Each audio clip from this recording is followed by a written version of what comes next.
میخوای بدونی وقتی اویل پمپ خراب میشه چه اتفاقی میفته یا اویل پمپ به جز پمپاژ روغن چه کاری دیگه انجام میده؟ این ویدیو رو با دقت ببین.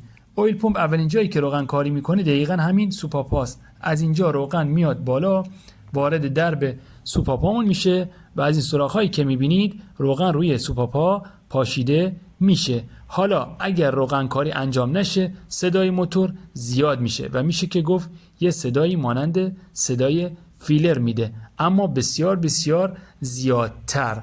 بعضی وقتا اویل پمپ سالمه ولی کانال روغن که دارم با دستم نشون میدم باعث گرفتگی میشه و گرفتگیش هم چند تا دلیل داره. یک، کثیف بودن انجین و دو، دیر عوض کردن روغن هست. حالا اگه گرفته باشه باز هم همون اتفاق قبل میفته و روغن بالا نمیاد و باعث صدای زیاد موتور میشه و در نهایت موتور گیرپاچ میکنه.